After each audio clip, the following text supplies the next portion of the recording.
Hello అండి, అందరికీ నమస్కారం. Welcome to our channel Jo my smart world. అందరు ఎలా ఉన్నారండి? అందరు బాగుండాలని కోరుకుంటూ ఈరోజు మన వీడియో వచ్చేసి ప్రెగ్నెన్సీలో కాఫ్ అండ్ కోల్డ్ వస్తుంది కదండి, దాన్ని మనం ఎలా తగ్గించుకోవచ్చో చూద్దాం ఈ వీడియోలో.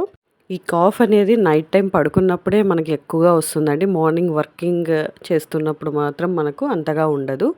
సో ఎక్కువ ఫ్లమ్ కానీ ఎక్కువ కాఫ్ ఉన్నప్పుడు మనం ఏ రెమెడీస్ పాటిస్తే తగ్గుతుంది అనేది చూద్దాము. ఇది నేను ప్రాక్టికల్గా చేశాను కాబట్టి నాకు 1 వీక్లో తగ్గింది. సో అది మీకు చెప్తున్నాను. ఫస్ట్ ఆఫ్ ఆల్ మనం ఒక సాల్ట్ వాటర్ తీసుకొని గోరువెచ్చగా ఉండాలి, వామ్ వాటర్లోకి సాల్ట్ వేసి దాంతో గార్గిలింగ్ చేయాలండి. పుక్కలిచ్చి పడేయాలి. అది చాలాసార్లు చేస్తూ ఉండాలి. అలానే ఇలా గార్గిలింగ్ చేస్తాం కదా, అలా చేసిన వెంటనే ఆ వాటర్ అనేది మనకి ఇక్కడ థ్రోట్లో ఏమైనా ఇన్ఫెక్షన్ ఉంటే పోతుంది. నెక్స్ట్ వచ్చి జింజర్ టీ.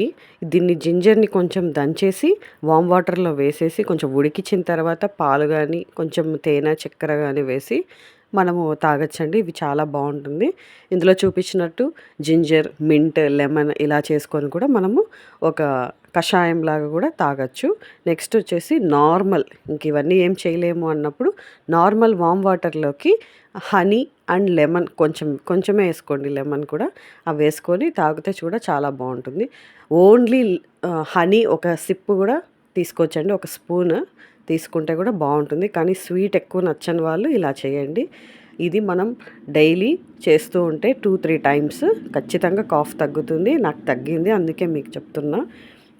నెక్స్ట్ ఇది పడుకున్నప్పుడే ఎక్కువ వస్తుంది కాబట్టి మనము నిద్రపోయేటప్పుడు కూడా కొంచెం గోరువెచ్చని పాలు కూడా తాగితే మంచిది. అందులో కొంచెం టర్మరిక్ పౌడర్ వేసుకుంటే కూడా బాగుంటుంది. మనకు స్లీప్ వస్తుంది, ఎందుకంటే ప్రెగ్నెన్సీలో చాలాసేపు మనకు నిద్ర రాదు కాబట్టి అలాంటప్పుడు ఇలా వామ్ మిల్క్ అండ్ ఇవి స్టెప్స్ ఫాలో అయితే మనకి కాఫ్ అనేది రెడ్యూస్ అవుతుంది.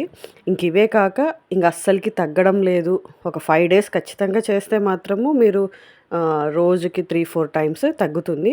ఇంకేం చేసినా తగ్గడం లేదు అంటే ఒక మెడిసిన్ మాత్రం ఉందండి దానికి. My suggestion is better to avoid the medicine in pregnancy if needed. ఇది ఒక మెడిసిన్ ఇక్కడ ఇచ్చారు కదండి, ఆ మెడిసిన్ కూడా వాడచ్చు. మ్యాక్సిమం మనకి మెడికల్ దాంట్లో కూడా ఫార్మసీలో కూడా ఇవ్వరు. So better consult the doctor if needed. But ఎవరు చెప్పిన సిరప్స్ కానీ ట్యాబ్లెట్స్ కానీ వాడద్దండి.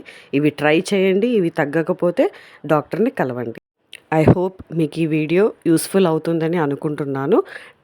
And please subscribe to Jo my smart world. Thank you.